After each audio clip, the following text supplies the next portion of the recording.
बिस्मिल्लाहिर्रहमानिर्रहीम। अस्सलाम वालेकुम डियर स्टूडेंट्स। हम chapter number 4 introduction to equation of straight lines को डिस्कस कर रहे हैं कि क्वेश्चंस को सॉल्व करना है। सबसे पहले हम इक्वेशन ऑफ स्ट्रेट लाइंस की कंडीशन सबसे पहले हम रीड आउट कर लेते हैं। इक्वेशन ऑफ इन 6 रिजल्ट को हमने लास्ट वर्किंग लेक्चर में प्रूव कर लिया था। फर्स्ट ऑफ ऑल हमारे पास जो पहले जो इक्वेशन ऑफ स्ट्रेट लाइन है डियर स्टूडेंट, वो है slope intercept form of equation of straight line.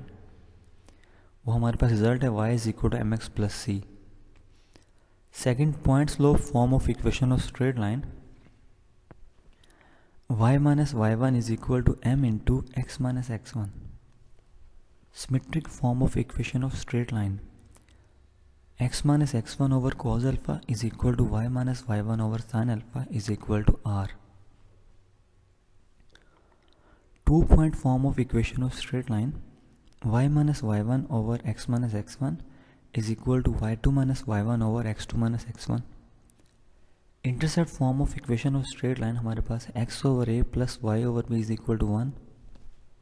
Normal form of equation of straight line हमारे पास x cos alpha plus y sin alpha is equal to p। Dear student, question number 9 क्या है? आपने ऐसी line को calculate करना है उस जो कि एक पॉइंट से पास कर रही है। वो जो पॉइंट है डियर स्टूडेंट वो 7-9 है। और ये भी बता दिया गया है जो लाइन आपने कैलकुलेट करनी है डियर स्टूडेंट वो हॉरिजॉन्टल लाइन है। तो हम यहाँ पे लिखते हैं equation of line through 7-9। Dear student, जब आपके पास एक पॉइंट मेंशन है तो आप पॉइंट स्लोप फॉर्म वाली कंडीशन अप्लाई करें। y minus y one is equal to m into x minus x one. तो डियर स्टूडेंट, ये जो पॉइंट गिवन है ये x1 और y1 को रिप्रेजेंट कर रहा है। आपने y1 की जगह -9 पुट कर देना तो माइनस माइनस प्लस 9 हो जाएगा is equal to m into x minus x1। x1 हमारे पास 7 तो x माइनस 7 आ गया। तो डियर स्टूडेंट, आपके पास रिजल्ट क्या है? y plus 9 is equal to m into x minus 7। और जो लाइन आपने कैलकुलेट करनी है डियर स्टूडेंट वो आपके पास हॉरिजॉन्टल लाइन है। तो याद रखें हॉरिजॉन्टल लाइन का स्लोप 0 होता है क्योंकि m का फार्मूला है tan अल्फ़ा। तो हॉरिजॉन्टल लाइन का जो एंगल है इंक्लिनेशन है वो 0 डिग्री है। तो अगर हम अल्फ़ा की जगह 0 पुट करते हैं tan 0 तो tan 0 हमारे पास 0 रिजल्ट देगा। इसका मतलब है उस लाइन का स्लोप हमारे पास 0 है। Then m is equal to 0। आप m की जगह 0 पुट कर दें। जब आप यहाँ 0 पुट करेंगे तो 0 इंटू एक्स माइनस 7 सारा रिजल्ट 0 हो जाएगा। आपके पास आंसर आ जाएगा y प्लस 9। तो y प्लस 9 का मतलब है डियर स्टूडेंट ये हॉरिजॉन्टल लाइन है जो कि y एक्सिस को कट कर रही है। y का आंसर -9 आएगा। तो y plus 9 is equal to 0। y का आंसर -9 है। इसका मतलब ये x एक्सिस से बिलो है, नेगेटिव y एक्सिस को ये कट करेगा। सेकंड क्वेश्चन, ऐसी इक्वेशन ऑफ लाइन फाइंड करें जो कि -5 3 से पास करती है। अब डियर स्टूडेंट, आप माइंड में रखिएगा कि इक्वेशन ऑफ लाइन आपने ऐसी कैलकुलेट करनी है जो कि -5 3 से पास करती है। लाइन के ऊपर एक पॉइंट है तो आपने पॉइंट स्लोप फॉर्म यूज़ करनी है, 1 point form. y minus y one, तो y1 3 है, आपने 3 पुट कर दिया। y minus y one is equal to m into x minus x one. x1 -5 है तो dear student negative negative positive हो जाएगा x प्लस 5। अब उसने वर्टिकल लाइन बोला है तो डियर स्टूडेंट वर्टिकल लाइन का स्लोप अनडिफाइंड होता है क्योंकि वर्टिकल लाइन पर एंगल 90 डिग्री होता है। और आपके पास स्लोप का formula m is equal tan alpha, alpha 90 degree है तो tan 90 आपके पास इन्फिनिटी, या फिर tan 90 का आप लिख सकते हैं sin 90 ओवर cos 90। sin 90 हमारे पास 1 है ओवर cos 90 हमारे पास 0। तो ये आपके पास 1 ओवर 0 आ जाएगा। अनडिफाइंड यूज़ करेंगे तो हमारे लिए प्रॉब्लम होगी, इसके लिए हमने 1 ओवर 0 यूज़ कर लिया। रिक्वायर्ड इक्वेशन ऑफ लाइन आप कैलकुलेट करें। y minus 3 is equal to m है, m की जगह आपने 1 ओवर 0 पुट कर देना है इंटू एक्स प्लस 5। 0 को y माइनस 3 से मल्टीप्लाई करेंगे 0, देन 1 को x प्लस 5 से मल्टीप्लाई करेंगे x plus 5 is equal to 0, x plus 5 is equal to 0। इसका मतलब है x का आंसर माइनस का 5 है। तो अगर एक्स वाई प्लेन में इसको हम ड्रॉ करें तो x एक्सिस की कट करेगा और लेफ्ट साइड पर कट करेगा क्योंकि x का पॉइंट नेगेटिव है। नेक्स्ट इसी का हम 9 का सी पार्ट हम डिस्कस करते हैं। पार्ट डिस्कस कर लेते हैं। देखिए उसने कहा कि आप ऐसी लाइन को कैलकुलेट करें, ऐसी लाइन की इक्वेशन ड्राइव करें जो फर्स्ट और थर्ड क्वाड्रेंट को बाइसेक्ट कर रही है। तो डियर स्टूडेंट, जो फर्स्ट और थर्ड क्वाड्रेंट को बाइसेक्ट करती हैं, बाइसेक्ट का मतलब है बराबर दो हिस्सों में तकसीम करना। देखिए फर्स्ट और थर्ड, मतलब ये फर्स्ट क्वाड्रेंट है, ये वाला थर्ड क्वाड्रेंट है। तो ये फर्स्ट और थर्ड को बाइसेक्ट करने के लिए डियर स्टूडेंट ये मस्ट है ये ओरिजिन से पास करे। अगर ये ओरिजिन से पास नहीं करेगी तो फिर ये बाइसेक्ट नहीं करेगी। तो अगर ये फर्स्ट और थर्ड को बाइसेक्ट करती है तो अंडरस्टूड बात है, एंगल 45 बनेगा। Since the line bisecting the first and third quadrant passing through the origin and its inclination is 45 degree. Dear student, आपको जब बाइसेक्ट उसने कहा है फर्स्ट और थर्ड को तो इंक्लिनेशन 45 डिग्री है, स्लोप नहीं दिया गया। मगर जब उसने हमने एंगल को 45 डिग्री लिया तो m का फॉर्मूला था tan अल्फ़ा, अल्फ़ा की जगह 45 डिग्री पुट कर दें, m आपके पास 1 आ जाएगा। और डियर स्टूडेंट, लाइन के ऊपर आर्बिट्रेरी पॉइंट तो होता है p इंटू एक्स वाई। अब आप देखें इस लाइन के ऊपर ये वाला एक पॉइंट आर्बिट्रेरी पॉइंट के अलावा है ओरिजिन वाला। ओरिजिन पर पॉइंट 0 0 होते हैं, x भी 0 होता है, y भी 0 होता है। Required equation of line is, dear student आपको एक पॉइंट पता लग गया, पॉइंट स्लोप फॉर्म यूज़ करें, y minus y one is equal to m into x minus x one. Y minus y one भी 0 है is equal to m into x minus x one भी 0 है क्योंकि x और y दोनों 0, x1 y1 0 हैं तो हमने x1 और y1 की जगह 0 0 पुट कर दिया। m आपके पास 1 है तो आपने m की जगह 1 पुट कर दिया। तो डियर स्टूडेंट आपके पास y is equal to 1 into x, जब आप मल्टीप्लाई करेंगे x is equal to y और x का कोफिशिएंट हम पॉजिटिव रखते हैं हमेशा, तो y को मैं राइट साइड पर ले गया तो x minus y is equal to 0। तो डियर स्टूडेंट हमने ये क्वेश्चन सॉल्व कर लिया। इसी तरीके से डी पार्ट है, पहले उसने कहा था फर्स्ट और थर्ड को बाइसेक्ट कर रहा है, अब वो कह रहा है सेकंड और फोर्थ क्वाड्रेंट को बाइसेक्ट कर रहा है। तो डियर स्टूडेंट इंक्लिनेशन आपके पास 135 डिग्री बनेगा। जब आप m is equal tan alpha, alpha की जगह 45 की जगह 135 पुट करेंगे, tan 135 पे -1 देता है। और ये भी डियर स्टूडेंट ओरिजिन तो पास करेगी तो x1 और y1 वाला पॉइंट 0 0 है। सिमिलरली डियर स्टूडेंट आप ये डी पार्ट भी सॉल्व कर सकते हैं। अब next dear student question number 10 का A part B part, dear student ये सारे के सारे ये क्वेश्चन नंबर 9 के ए और बी पार्ट की तरह हैं। हम अकॉर्डिंग टू स्मार्ट सिलेबस जो हमारा क्वेश्चन नंबर 10 है उसमें जो क्वेश्चन यूज़ हो रहे हैं हम उसको डिस्कस कर लेते हैं।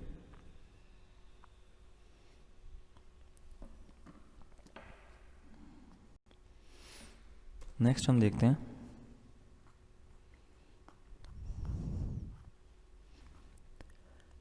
यहाँ पर हम डी पार्ट को डिस्कस कर लेते हैं क्योंकि ये 2 पॉइंट फॉर्म के लिए है।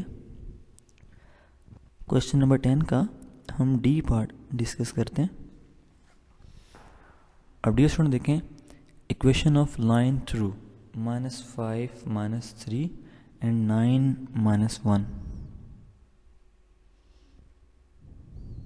तो 2 पॉइंट फॉर्म, डियर स्टूडेंट आपको फॉर्मूला पता है, y minus y one over x minus x one is equal to y2 minus y one over x2 minus x1। तो डियर स्टूडेंट देखें ये कंसिडर कर लें x1 y1 है और इसे कंसिडर कर लें ये x2 और ये y2 है। ये फॉर्मूला आपको आना चाहिए क्योंकि 2 पॉइंट फॉर्म है, लाइन के ऊपर एक आर्बिट्रेरी पॉइंट के अलग से 2 पॉइंट्स दिए होंगे। तो दोबारा मैं रिपीट कर देता हूँ, ये x1 y1, ये x2 और ये y2। तो y माइनस वाई वन की जगह -3 आएगा तो नेगेटिव नेगेटिव पॉजिटिव हो जाएगा, divide by x minus x1 -5 है, नेगेटिव नेगेटिव पॉजिटिव हो गया, is equal to y2 minus y one.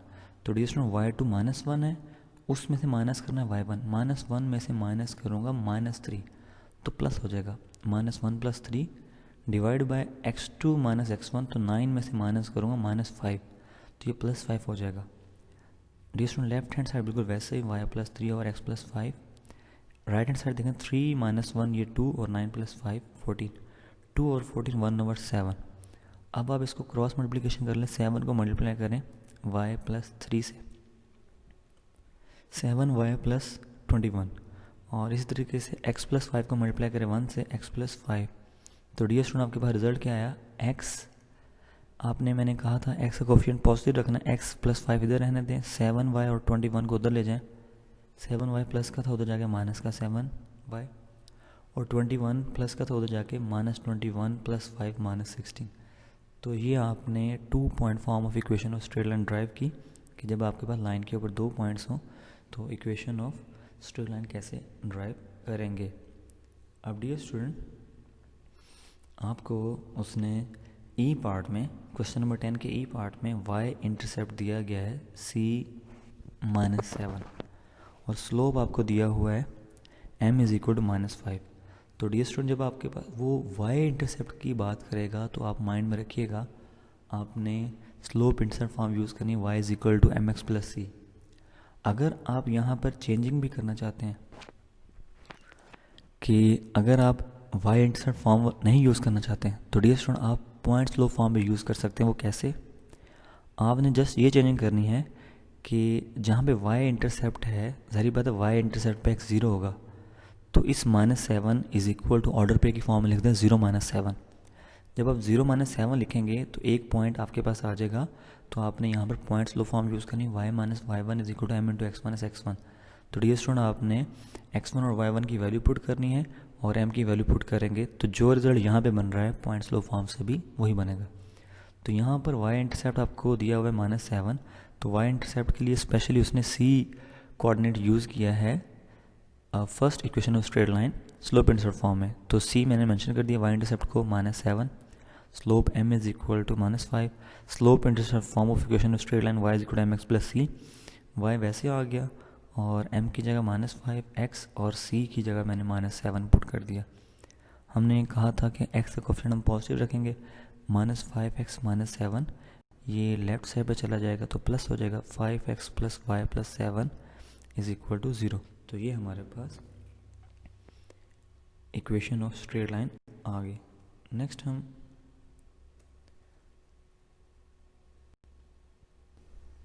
अब डियर स्टूडेंट देखें, आपको एक लाइन के ऊपर 2 पॉइंट्स दिए गए हैं, a है 3, 5 और b है 9, 8। उसकी आपसे डिमांड है कि ए बी पॉइंट की जो इसको जो ज्वाइन कर रहे हैं ए बी को, हम एक line segment A B join कर रहा है, उसका परपेंडिकुलर बाइसेक्टर जो होगा उसकी इक्वेशन ड्राइव करनी है आपने। ए और बी को जो लाइन ज्वाइन कर रही है उस ज्वाइनिंग लाइन की जो परपेंडिकुलर बाइसेक्टर वाली लाइन है डियर स्टूडेंट आपने ये कैलकुलेट करनी है। Given points are a 3, 5 b 9, 8। अब देखें स्क्रीन पर आपको नज़र आ रहा है डियर स्टूडेंट, ये वाला परपेंडिकुलर बाइसेक्टर है, ये परपेंडिकुलर वाला जो वर्टिकल है, इसकी मैंने इक्वेशन ड्राइव करनी है। तो डियर स्टूडेंट जब तक मुझे इस लाइन का स्लोप और इस लाइन का कोई पॉइंट पता ना लग जाए तो मैं इस इक्वेशन ऑफ लाइन को ड्राइव नहीं कर सकता। देखें जो वर्टिकल लाइन है ये परपेंडिकुलर बाइसेक्टर है ए बी के ऊपर, इस इक्वेशन को मैंने ड्राइव करना है। मैं तब तक ड्राइव नहीं कर सकता जब तक मुझे इसका पॉइंट पता ना लग जाए। इसका पॉइंट कैलकुलेट करने के लिए मुझे मिड पॉइंट फॉर्मूला यूज़ करना पड़ेगा। ए और बी के ऊपर ये जो वर्टिकल लाइन है ये परपेंडिकुलर बाइसेक्टर, अगर ये परपेंडिकुलर बाइसेक्टर है तो मैं इसको मिड पॉइंट कह सकता हूँ। तो मैं ए बी का मिड पॉइंट निकाल लेता हूँ, mid point of A B. तो डियर स्टूडेंट आपको पता है मिड पॉइंट कैसे निकालते हैं, ये समझ लें ए वाले कोऑर्डिनेट्स x1 y1 है और बी वाले कोऑर्डिनेट्स x2 y2 है। मिड पॉइंट फार्मूला क्या होता है, x में x ऐड करें 2 पे डिवाइड, 3 में ऐड करें 9, 2 पे डिवाइड कर दें, 5 में ऐड करें, 8 2 पे डिवाइड कर दें, तो ये 9 + 3 12/2 6 और 8 + 5 13/2 आ गया। तो डियर स्टूडेंट, हमें एक पॉइंट मिल गया। जिस लाइन को हमने कैलकुलेट करना है उसके ऊपर जो एक पॉइंट है वो हमें पता लग गया। आर्बिट्रेरी पॉइंट तो होता ही होता है हर लाइन का, उसके अलावा से हमें एक पॉइंट चाहिए होता है। तो उस लाइन के ऊपर एक पॉइंट हमें मिल गया। अब हमें इस लाइन का स्लोप चाहिए, वर्टिकल लाइन, तभी ये इक्वेशन ऑफ लाइन ड्राइव होगी। अब डियर स्टूडेंट, इसका मैं स्लोप नहीं निकाल सकता वर्टिकल लाइन का, मगर मैं हॉरिजॉन्टल लाइन का स्लोप निकाल सकता हूँ क्योंकि उसके ऊपर 2 पॉइंट हैं। तो डियर स्टूडेंट देखें, जब हॉरिजॉन्टल लाइन के ऊपर अगर नज़र आ रहा है, जैसे अब ये एग्जैक्ट नहीं हम कह सकते ये हॉरिजॉन्टल लाइन है, ये एग्जैक्ट हॉरिजॉन्टल लाइन नहीं है, ये जस्ट पिक्चर में आपको समझाने के लिए लाइन ड्रॉ की गई है। ये मैं दोबारा से रिपीट कर दूं डियर स्टूडेंट, ये हॉरिजॉन्टल लाइन नहीं है, ये जस्ट आपको समझाने के लिए। अब देखें, एक जो ए और बी को जो लाइन सेगमेंट ज्वाइन कर रहा है उसके ऊपर 2 पॉइंट हैं ए और बी। तो यहाँ पर हम स्लोप फॉर्मूला यूज़ कर सकते हैं y2 - y1 / x2 - x1। तो देखें, ये 9 और 8 x2 y2 है और 3 5 x1 y1 है। तो मैं y2 - y1 8 में से माइनस करता हूँ 5 डिवाइडेड बाय 9 में से माइनस करता हूँ 3। तो ये 8 - 5 3, 9 - 3 6, तो ये 1/2 आंसर आ गया। तो डियर स्टूडेंट, ये जो आपको ए बी लाइन नज़र आ रही है ये 1/2 है, मगर आपने इसके परपेंडिकुलर लाइन का स्लोप कैलकुलेट करना है क्योंकि तभी तो वो लाइन ड्राइव होगी। उसके लिए डियर स्टूडेंट्स, आपने परपेंडिकुलर कंडीशन यूज़ करनी है। जब 2 लाइन आपस में परपेंडिकुलर होती है उनके दोनों के स्लोप का प्रोडक्ट -1 के इक्वल होता है। तो आपने कंडीशन अप्लाई की, slope of perpendicular bisector of A B is equal to -1 over slope of A B. तो dear student, slope of A B हमारे पास 1/2 है, ये 1/2 ऊपर जाके -2 हो जाएगा। जिस perpendicular line, perpendicular bisector of A B को हमने कैलकुलेट करना है उसका स्लोप हमारे पास -2 आ गया। तो अब हम लिख सकते हैं equation of perpendicular bisector of A B is, अब ये वर्टिकल जो लाइन आपको नज़र आ रही है, जो कि वर्टिकल लाइन नहीं है, सिर्फ जस्ट आपको समझाने के लिए, तो जो परपेंडिकुलर है ए बी के ऊपर, इसके ऊपर एक पॉइंट भी मिल गया और इसका हमें स्लोप भी पता लग गया। तो equation of perpendicular bisector of A B is y minus y1 था 13/2 इज इक्वल टू स्लोप था -2 इंटू x माइनस x1। तो x1 मेरे पास 6 आ गया। तो डियर स्टूडेंट, 2 मैंने एलसीएम लिया तो 2y - 13 / 2 और इसको मल्टीप्लाई कर दिया -2x + 12, 2 को मल्टीप्लाई कर दिया -4x + 24। तो डियर स्टूडेंट, -4x को लेफ्ट साइड पे ले जाएं, +4x + 2y ऑलरेडी उधर है, 24 को उधर ले जाएं, -24 - 13 - 37। तो डियर स्टूडेंट, आपके पास ये perpendicular bisector of A B line हमने ड्राइव कर ली। ये बोर्ड में पहले वक्तों में क्वेश्चन आया हुआ है मगर इस बार स्मार्ट सिलेबस में शामिल नहीं है।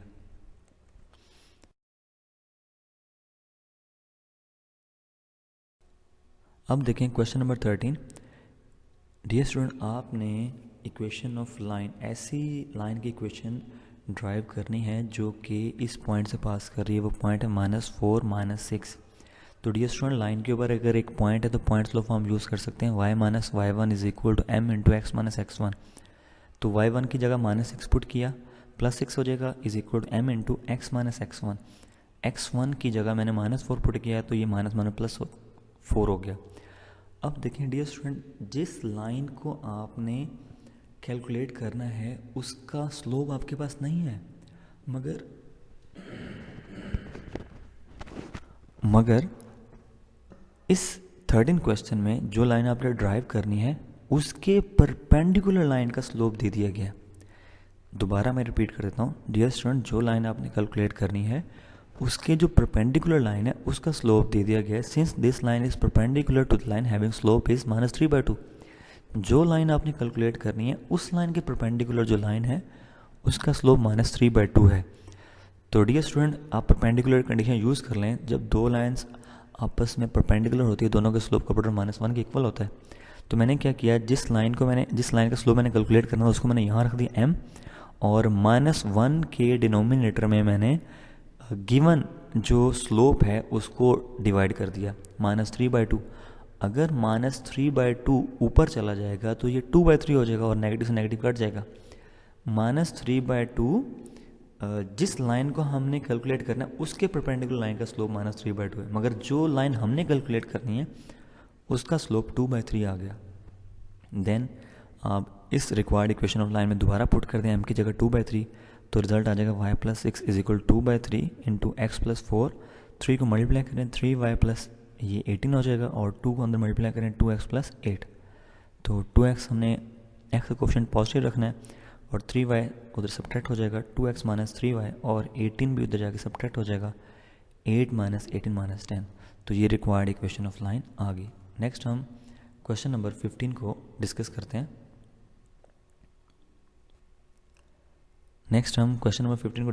हैं।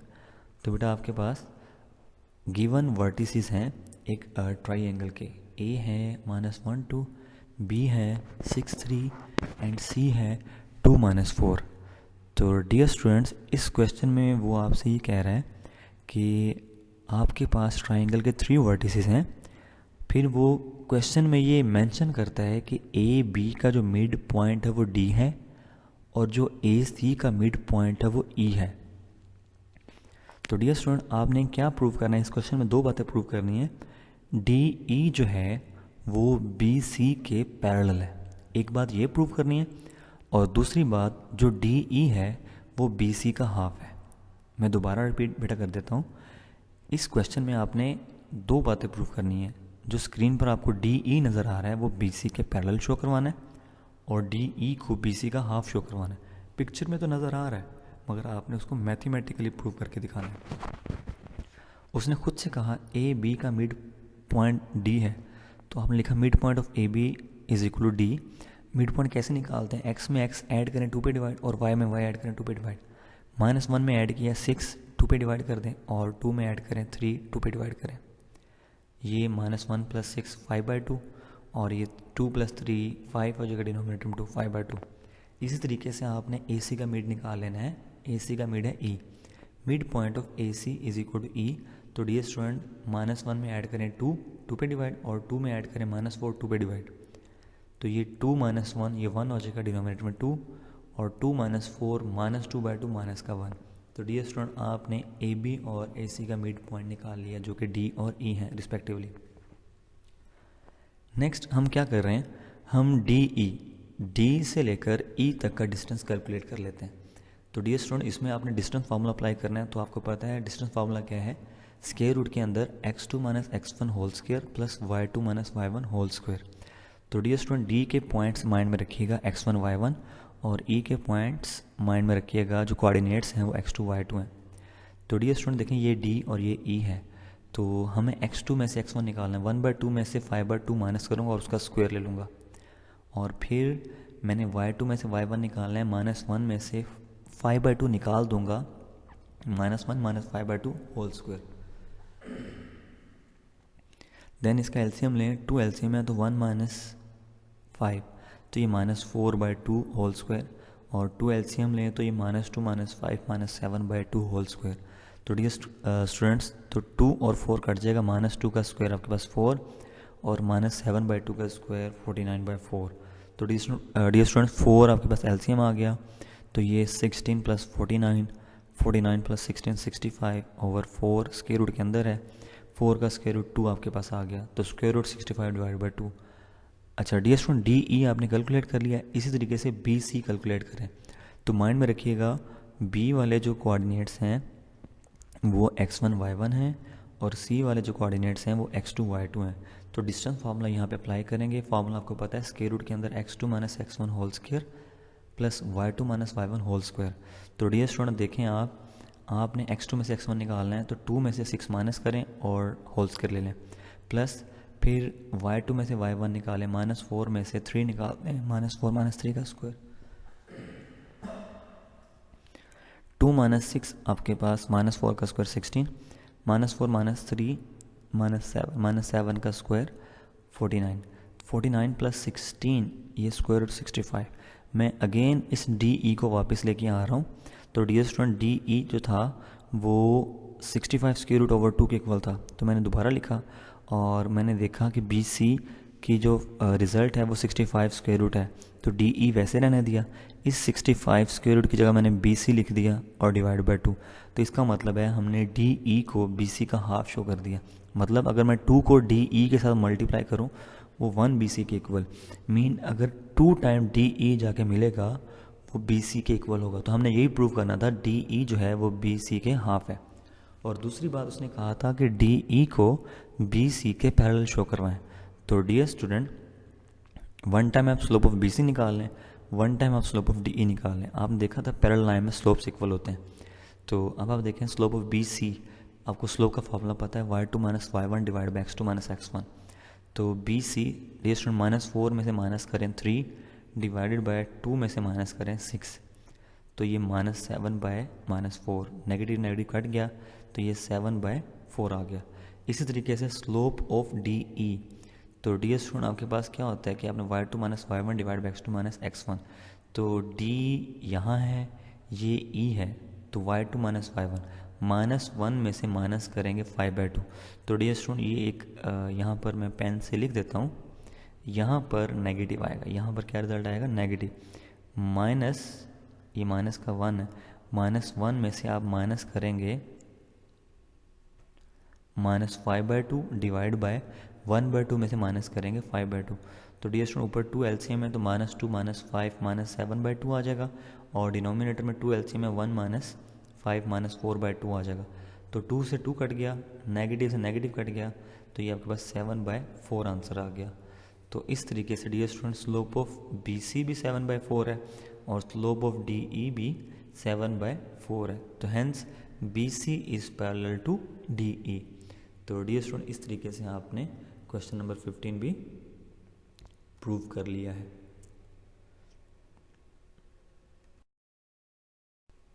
Thank you for your attention. Any question, you can find me at professormuzambilsalim@gmail.com. Wish you best of luck. Allah Hafiz.